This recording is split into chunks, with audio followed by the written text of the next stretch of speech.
Palavra da Verdade, a exposição bíblica com Hernandes Dias Lopes. Irmãos queridos, vamos abrir a Palavra de Deus no Evangelho de Jesus Cristo, conforme o relato de Lucas. Lucas capítulo 9.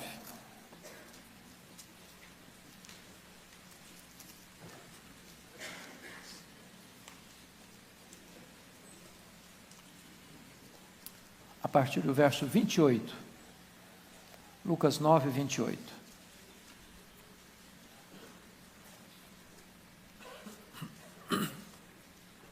Está escrito o seguinte: cerca de 8 dias depois de proferidas estas palavras, tomando consigo a Pedro, João e Tiago, subiu ao monte com o propósito de orar. E aconteceu que, enquanto ele orava, a aparência do seu rosto se transfigurou e suas vestes resplandeceram de brancura. Eis que 2 varões falavam com ele, Moisés e Elias, os quais apareceram em glória e falavam da sua partida, que ele estava para cumprir em Jerusalém.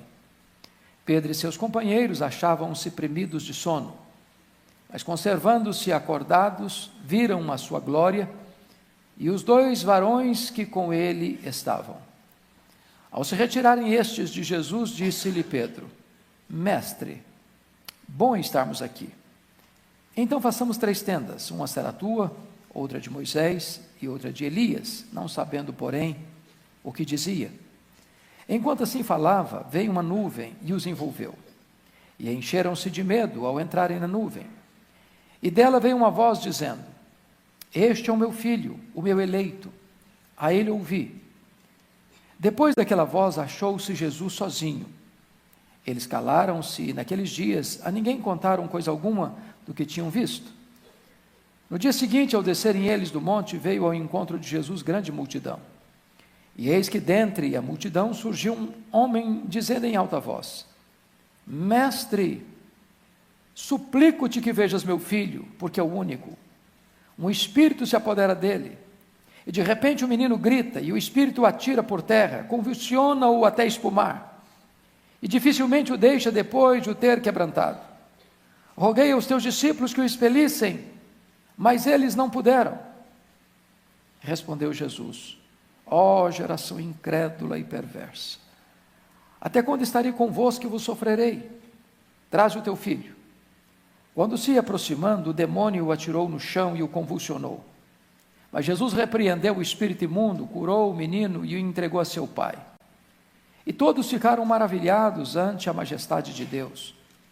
Como todos se maravilhassem do quanto Jesus fazia, disse aos seus discípulos: Fixai nos vossos ouvidos as seguintes palavras: O Filho do Homem está para ser entregue nas mãos dos homens.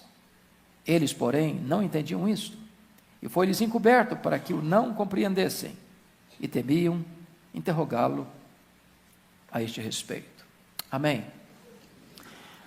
Amados, este texto traz a nós 3 realidades bem distintas.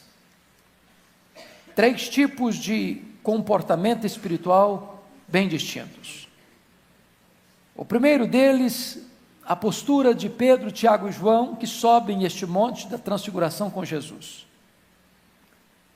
A tradição diz que esse monte é o Monte Tabor. Outros acreditam que seja o Monte Hermon. Para nós não interessa, não importa, porque nós não fazemos peregrinações para lugares sagrados. Deus é Espírito, e importa que os seus adoradores o adorem em espírito e em verdade. Então nós poderíamos chamar a espiritualidade revelada aqui por Pedro, Tiago e João como a espiritualidade do monte.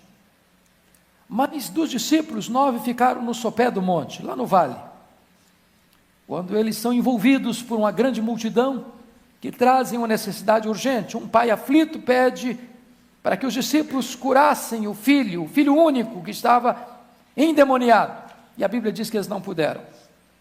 Então vamos denominar essa espiritualidade a espiritualidade do vale. O terceiro grupo, representado por Jesus, ele sobe o monte para orar e ele ora. E ele desce do monte e obedece. E ele, revestido com o poder de Deus, liberta o menino endemoniado. Pedro, Tiago e João estão no monte. E lá no monte eles veem milagres extraordinários acontecendo.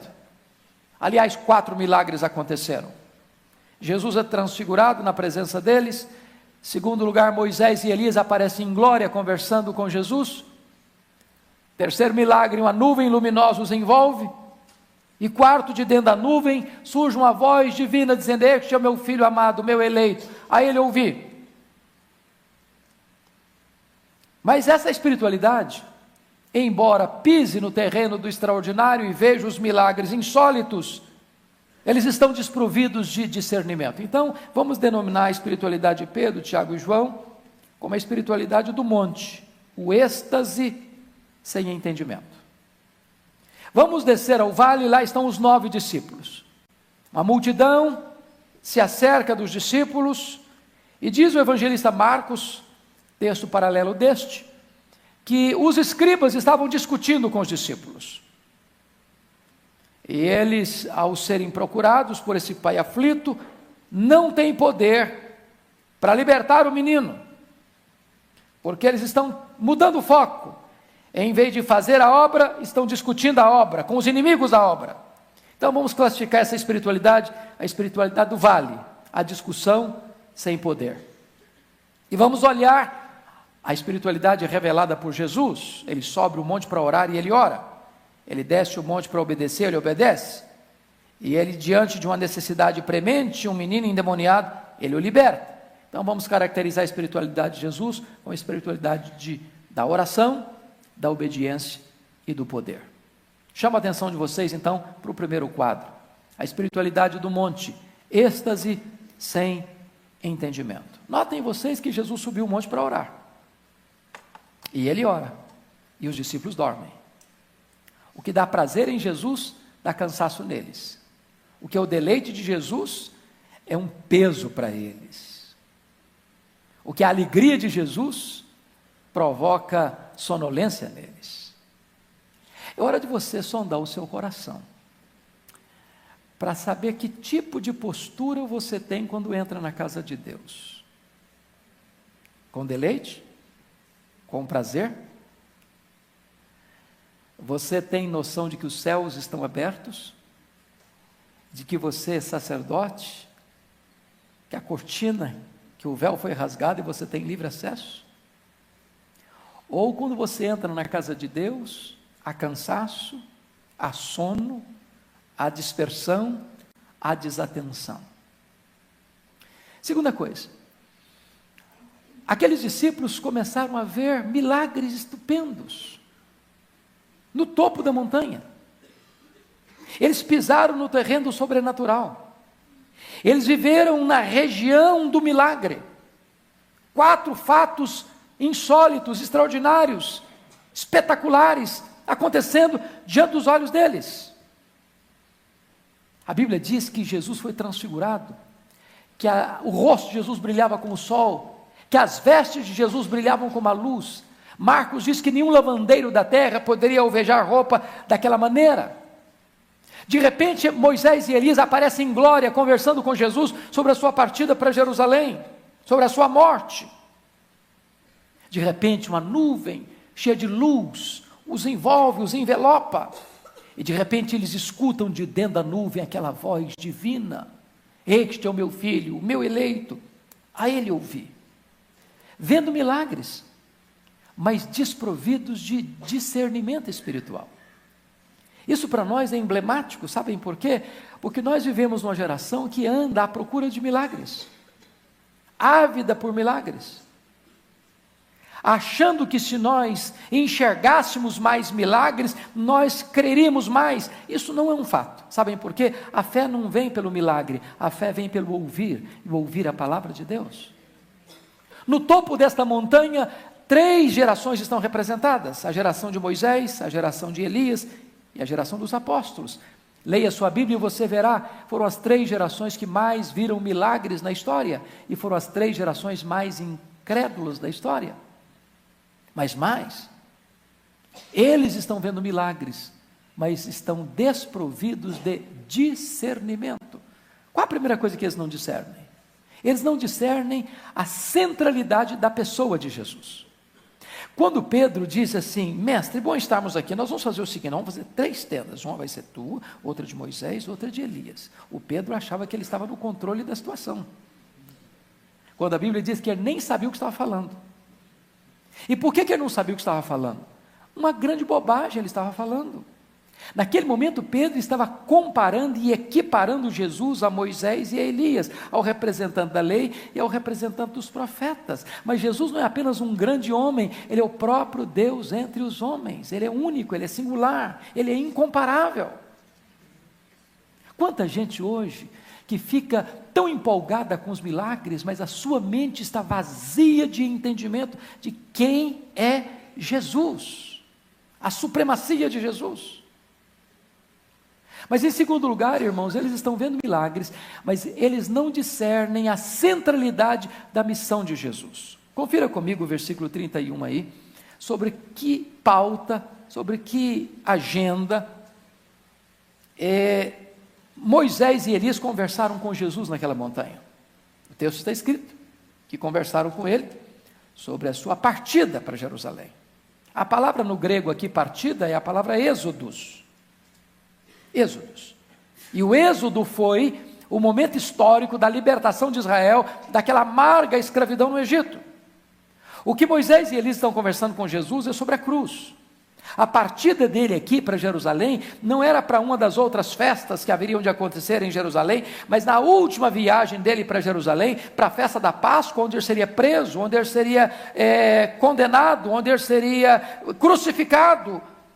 E nessa partida, a cruz de Cristo seria o nosso êxodo, a nossa libertação, a nossa redenção. Ali se daria a nossa redenção. Mas notem vocês, que quando eles descem desse monte, conforme já lemos, Jesus cura um menino endemoniado, e o devolve ao seu pai. E o versículo 43 diz que diante desse grande milagre, todos ficaram maravilhados ante a majestade de Deus. Todos quantos? Todos quem? Todos presentes, todos da multidão, inclusive os discípulos. E aí Jesus começa a perceber uma sutileza perigosa, porque os discípulos mais uma vez estão seduzidos, como foram lá em João 6, a fazer de Jesus um Messias político, um Messias terreno, um Messias milagreiro, um Messias para resolver os seus problemas do aqui e do agora, um Messias que apenas haveria de dar para eles pão e cura e milagres. E eles estão mais uma vez entusiasmados com essa ideia junto com a multidão, e é por isso que diz o versículo 44, que Jesus se dirige a eles nesses termos: fixai nos vossos ouvidos as seguintes palavras: o Filho do Homem está para ser entregue nas mãos dos homens. Sabe o que Jesus está querendo dizer com eles, com isso? Ele está dizendo o seguinte para os discípulos: não pensem vocês que eu vou ser arrastado para dentro dessa agenda que vocês querem. Não pensem vocês que vocês vão me seduzir para ser apenas um Messias político, terreno, para resolver os problemas do aqui e do agora. Não pensem vocês que eu vim ao mundo apenas para fazer milagres. Não pensem vocês que na operação dos milagres que eu estou realizando, vocês vão ser redimidos e resgatados do pecado. Entendam uma coisa, botem na mente de vocês uma coisa: eu vim ao mundo para ir para a cruz, e é para a cruz que eu estou indo. Eu vou ser entregue, eu vou ser morto, eu vou ser crucificado, e é lá na cruz que eu vou abrir a porta da escravidão de vocês, é lá na cruz que eu vou redimir vocês, é lá na cruz que o êxodo de vocês vai acontecer. Mas o versículo 45 diz que eles não entenderam isto. Vendo milagres, mas não sabendo quem é Jesus. Vendo milagres, mas não sabendo o que Jesus veio fazer. Terceiro lugar, eles estão vendo milagres, mas eles não discernem a centralidade da missão deles mesmos. Quando Pedro disse assim: mestre, bom estarmos aqui, vamos fazer 3 tendas, uma será tua, outra de Moisés, outra de Elias. Aliás, nós nem queremos tenda, basta a gente ficar aqui só assistindo essa cena, já está muito bom para nós. O que eles estão fazendo? Essa é a espiritualidade da fuga. Quantas vezes, meus irmãos, nós não entendemos isso? É fácil a espiritualidade do templo, Aqui a gente canta, aqui a gente ora, aqui a gente prega, aqui a gente contribui, aqui é um ambiente gostoso. Mas aqui nós chegamos para nos abastecer, para recarregar nossas baterias. Mas o nosso testemunho é lá fora, lá no vale. Lá tem gente gemendo, lá tem gente sangrando, lá tem gente endemoniada, lá tem gente oprimida, lá tem gente precisando de socorro, lá tem gente precisando de ajuda. E nós não podemos apenas cultivar a espiritualidade do monte. Aqui é necessário vir, mas daqui é necessário sair para ir lá no vale, onde as pessoas estão aflitas. Quarto lugar, estão vendo milagres, mas eles não discernem a centralidade da adoração. Diz os demais evangelistas que quando eles escutam a voz de Deus de dentro da nuvem luminosa, eles caem de bruço, tomados de fobia, de medo, de pavor. Em vez de eles terem deleite em Deus, eles estão com medo de Deus. E aqui há duas coisas que é muito importante destacar, são dois extremos, irmãos. Vocês já perceberam que às vezes nós perdemos um pouco e vamos perdendo paulatinamente a questão da reverência no próprio culto?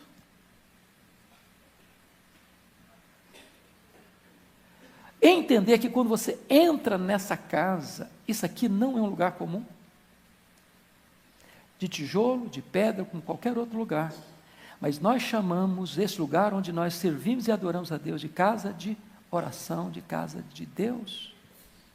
Eu nunca me esqueço, e vocês se lembrem disso, que num dos últimos campeonatos da seleção brasileira aqui da nossa América, o técnico da seleção exigiu dos jogadores, e vocês se lembram disso, todos eles cantassem o hino nacional com entusiasmo. Lembram disso? E lembram como quando os jogadores que entraram em campo cantavam o hino nacional com entusiasmo, isso eletrizava a arquibancada para cantar o hino nacional? Quantas vezes nós entramos na casa de Deus dispersos? Dispersos. Mascando chiclete. Paquerando com Facebook, WhatsApp. Recebendo torpedos, certamente não é do céu. Perdendo completamente o entendimento que esse lugar e na presença de quem nós estamos. Falta de reverência. Mas o outro extremo é fobia de Deus.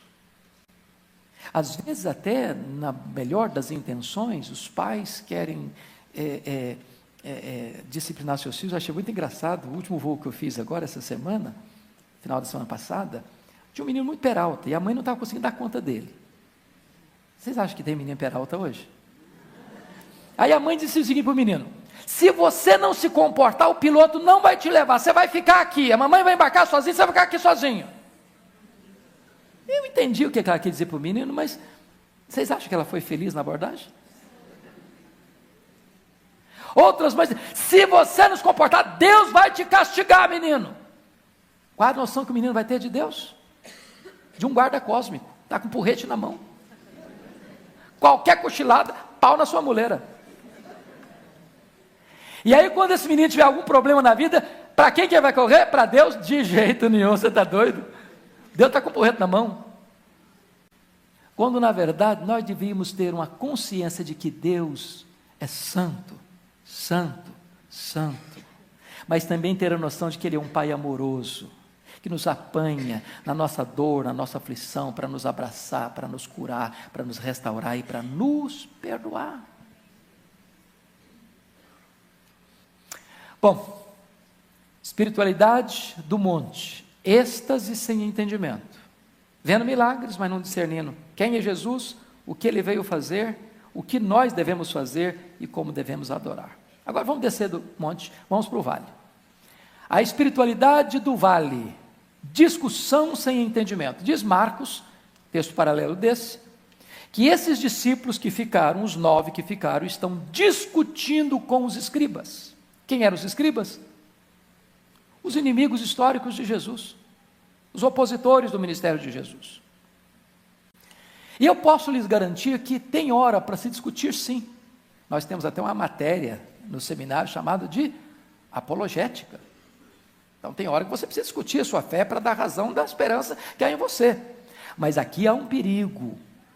É quando nós perdemos o foco e nos dedicamos apenas a discutir a obra em vez de fazermos a obra. O evangelho não é para ser discutido, é para ser pregado. Eu gosto muito de uma frase de Charles Haddon Spurgeon. Ele diz que tem muita gente querendo defender o evangelho. Ele diz que o evangelho sabe se defender. O evangelho é um leão. Você não precisa defender um leão, basta soltá-lo. Basta soltá-lo. Basta pregá-lo. Basta anunciá-lo. Ele é o poder de Deus para a salvação de todo aquele que crê.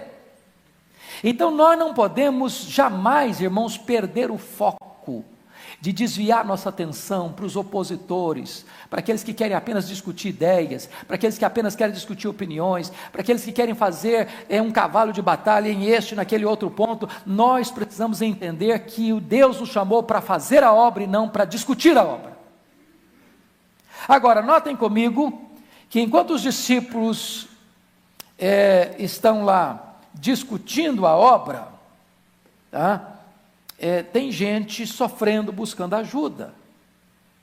É um pai aflito, tem um filho endemoniado, e é preciso de socorro, e é preciso de ajuda. E ele reconhece que os discípulos de Jesus estão no lugar, e ele entende que os discípulos de Jesus são pessoas credenciadas para ajudar, e eles têm uma agenda positiva de ir ao encontro dos discípulos de Jesus, e ele chega e apresenta o problema para os discípulos de Jesus, e diz o texto que eles não puderam. Por que não puderam? Porque assim como os que subiram o monte não oraram, os que ficaram no sopé também não oraram. Assim como os que estavam lá em cima queriam uma espiritualidade de êxtase e alienação, os que estão cá no vale estão desfocados, discutindo a obra em vez de estarem fazendo a obra. Segundo lugar, notem comigo, no vale há gente desesperada, precisando de ajuda, mas os discípulos estão perdendo tempo, envolvidos numa discussão infrutífera e fora de foco. E eu quero lhes dar 2 exemplos sobre a questão de foco. Vamos pegar em primeiro lugar Davi. Vocês lembram que Davi chegou lá em 1 Samuel 17, levou um lanche para os irmãos dele, dos seus irmãos, que estavam numa guerra dos israelitas contra os filisteus.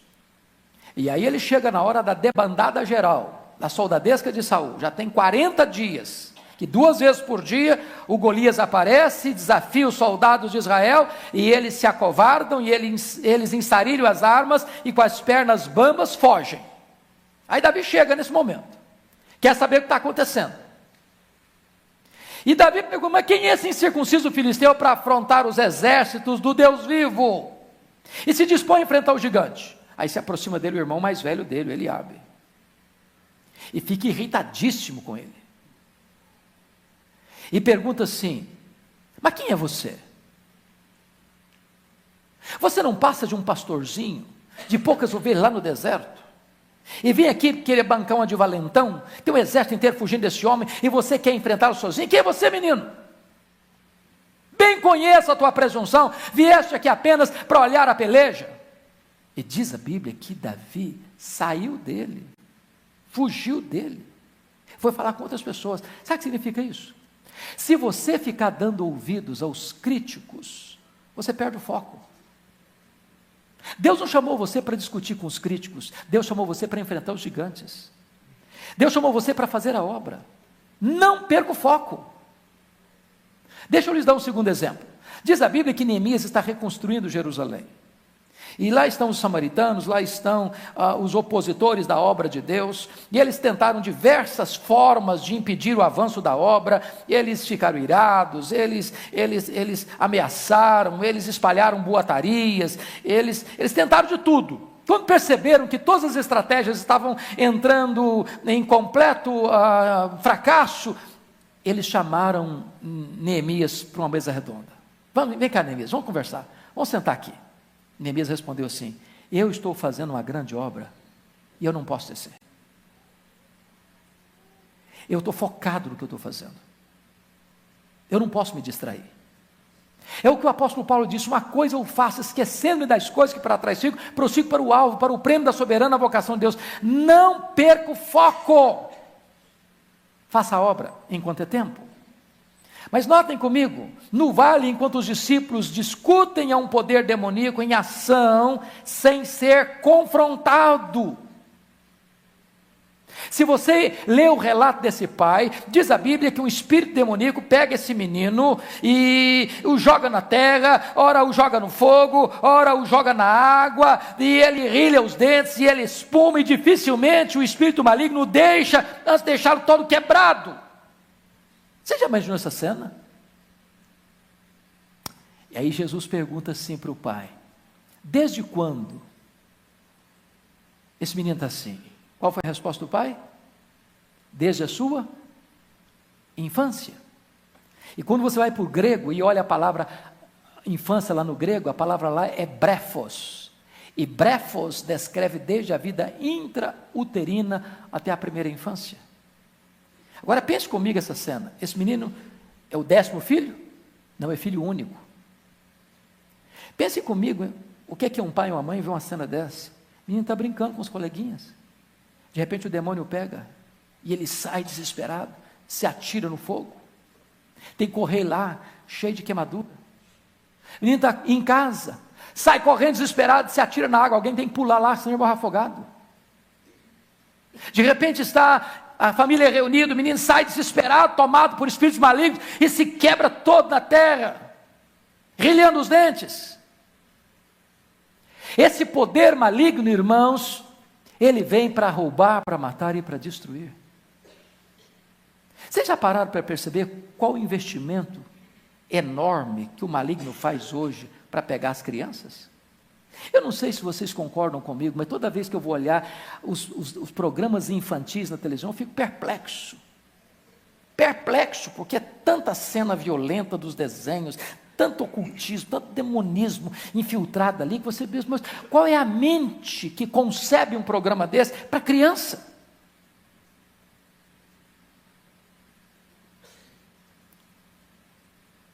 Desde a infância. Eu era pastor em Vitória, lá, ainda sou, graças a Deus, pastor da mesma igreja há 33 anos, mas no começo do meu ministério, uma mulher recém-convertida me telefonou, na rua. Ela tinha sido recebida há um mês e pouco na igreja, e ela me ligou muito desesperada.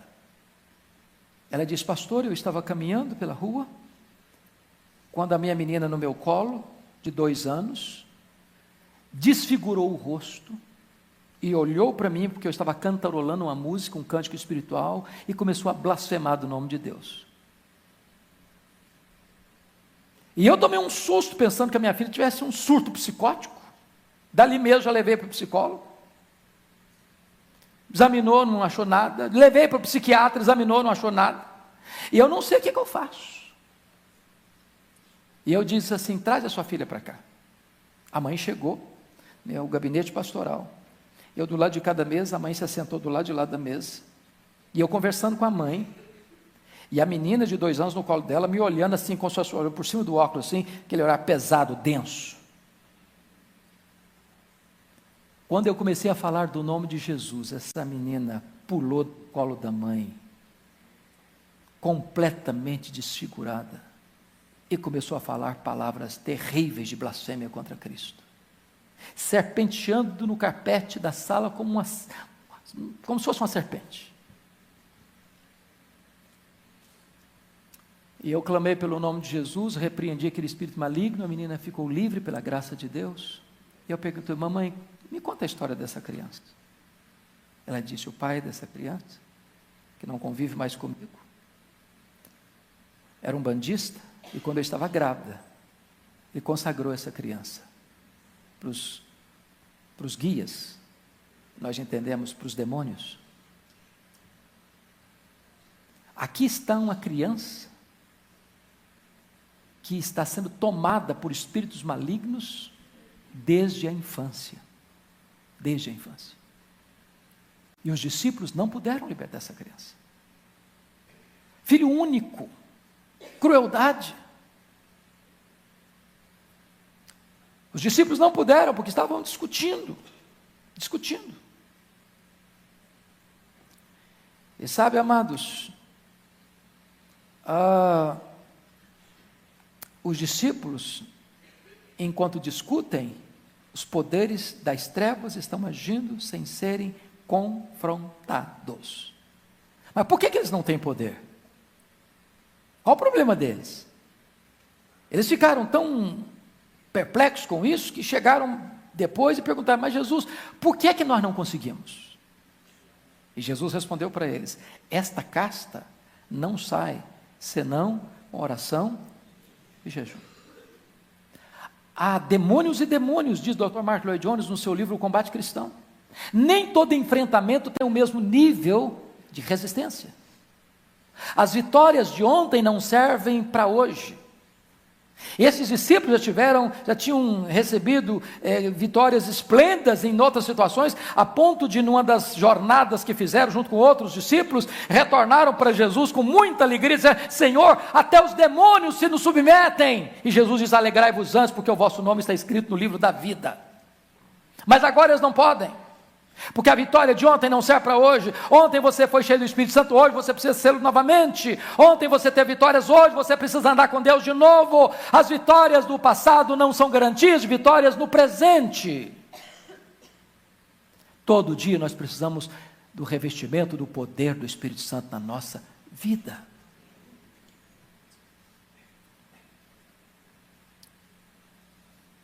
O que me impressiona é que parece-nos que essas disciplinas estão acabando ou perdendo vigor na nossa vida. Se eu perguntar para vocês hoje, qual foi a última vez que você jejuou para buscar poder? Eu não sei se nós poderíamos dar uma resposta positiva hoje. Nós estamos tão agarrados ao sabor do pão da terra que parece que estamos perdendo o sabor do pão do céu.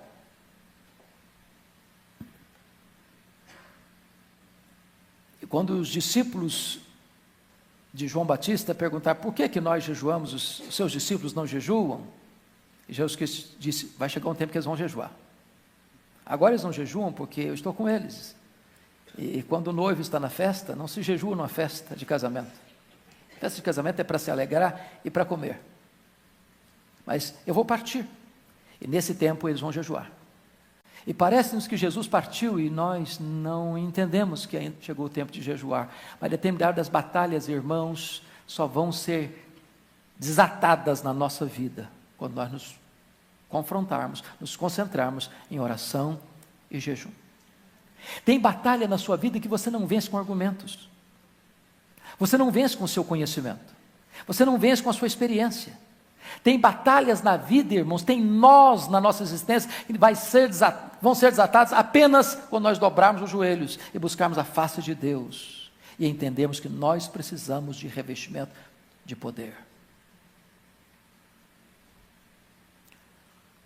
Quando Jesus recebe aquele menino, ou melhor, recebe o pai do menino, dizendo: eu apresentei o meu filho aos teus discípulos, eles não puderam. Diz a Bíblia que Jesus soltou uma espécie de lamento da alma. Ó geração incrédula e perversa, até quando vos suportarei? É triste quando o mundo procura a igreja e a igreja não tem resposta para o mundo. Mas eu quero concluir falando da espiritualidade de Jesus.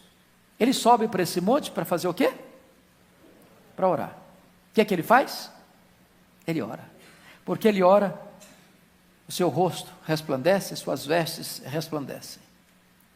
Porque ele ora, o Pai o consola antecipadamente para enfrentamento da cruz.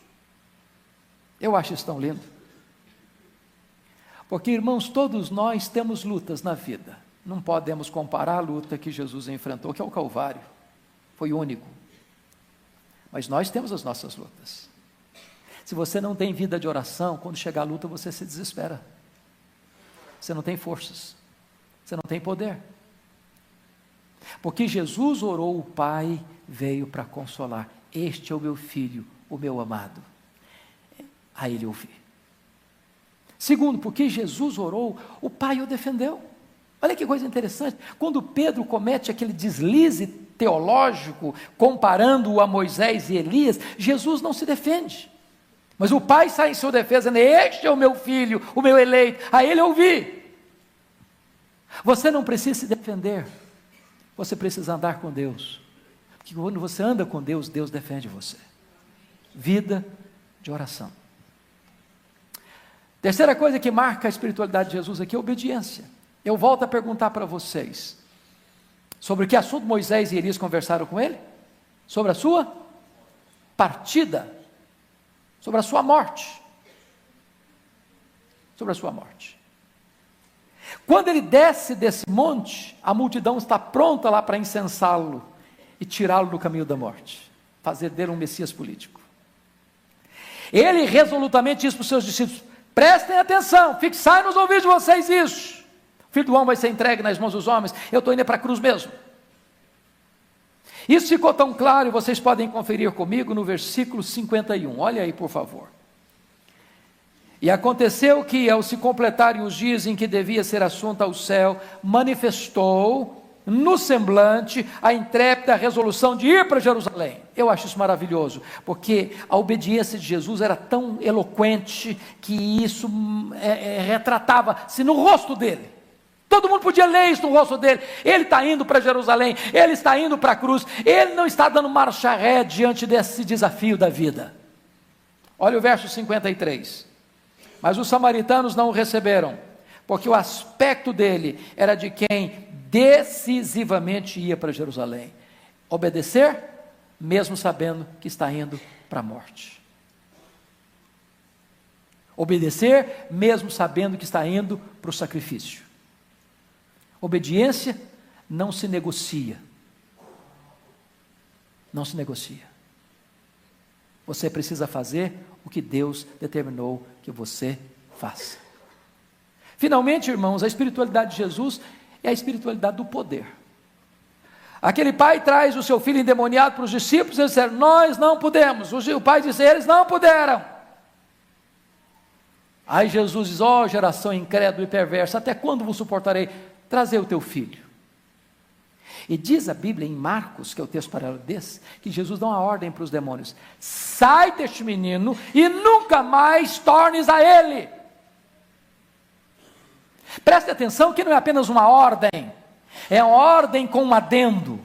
Sai, é uma ordem, nunca mais volte, é o adendo da ordem. E os demônios tiveram que sair mesmo, porque ninguém pode resistir à sua autoridade. Eu acho isso impressionante, irmãos, porque Jesus está dizendo que você e eu podemos ter esse poder, se nós orarmos, se nós jejuarmos. O poder da sua ressurreição está disponível para nós, a suprema grandeza do seu poder. Eu queria concluir levando você para o texto de Marcos 5, que para mim é uma das cenas mais densas e vívidas desse embate espiritual.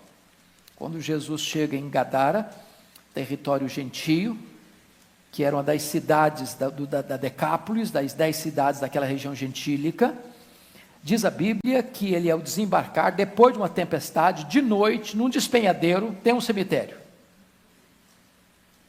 E a coisa que você menos espera de noite, num cemitério, é encontrar alguém vivo. Não é verdade? É uma cena de terror.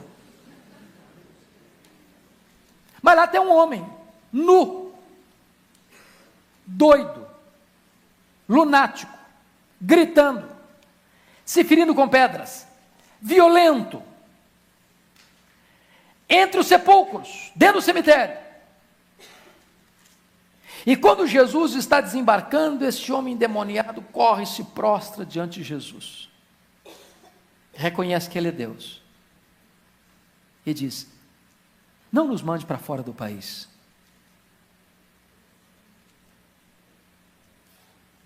Manda-nos, aliás, não nos atormentes antes do tempo, primeiro pedido. Não nos mandes para fora do país, segundo pedido. Manda-nos para essa manada de porcos. Tinha 2.000 porcos pastando na região. E Jesus atende os 3 pedidos dos demônios. Aí o homem ficou liberto. Botou roupa, são juízo, assentado aos pés de Jesus. Aí vem os habitantes de Gadara, e ao saberem e verem a cena, expulsaram Jesus da terra deles. Vai embora, queremos o senhor aqui não. E ele não discutiu, atendeu o pedido dos gadarenos e foi embora.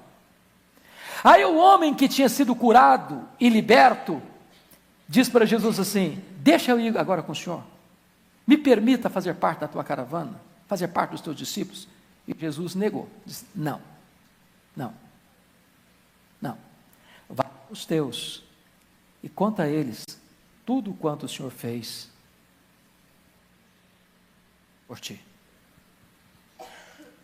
Preste bem atenção nisso. Jesus atendeu o pedido dos demônios, os 3 pedidos. Jesus atendeu o pedido dos gadarenos, mas Jesus não atendeu o pedido desse homem crente. Como assim? Por que Jesus atendeu o pedido dos demônios? Primeiro, irmãos, primeiro, para mostrar para o mundo inteiro que demônio não é mito, não é lenda, são seres malignos. Segundo, para desmascarar os valores materialistas dos gadarenos, que dava mais importância para porco do que para gente.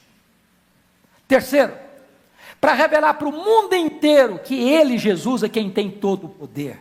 Demônio fica se ele permitir, demônio sai se ele mandar. Ele tem todo o poder. Por que ele não permitiu que o homem fosse com eles? Porque Jesus está dizendo o seguinte: eu vou sair dessa terra, eu estou sendo expulso dessa terra, mas você vai entrar para dentro dessa terra como missionário. Eu estou indo embora, mas a esperança da minha mensagem vai continuar aqui. E o primeiro lugar que você vai começar a pregar é para lá, para dentro da sua casa, lá para os teus, lá para a sua família.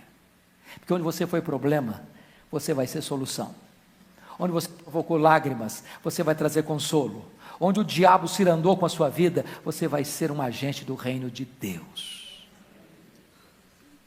Que Deus nos ajude nesta manhã, no começo dessa tarde, a imitarmos Jesus, vivendo uma vida de oração, nos dispondo a uma plena obediência e sendo revestidos com o poder de Deus. Feche os seus olhos, por favor, curva a sua fronte e vamos orar. Senhor Deus, a Tua palavra foi exposta ao nosso coração, e ela é a Tua palavra, e ela é viva, e ela é poderosa, e ela é eficaz. O que nós te pedimos é que Tu apliques esta palavra ao coração de cada pessoa que está aqui, que Tu tires as vendas dos olhos, que Tu tires o tampão dos ouvidos, que Tu toques o coração, e que Tu nos levantes, Deus, nesta manhã, começo de tarde, para uma vida de obediência, para uma vida de oração, para uma vida de revestimento do Teu poder. Dá-nos discernimento do tempo em que vivemos e capacita-nos para vivermos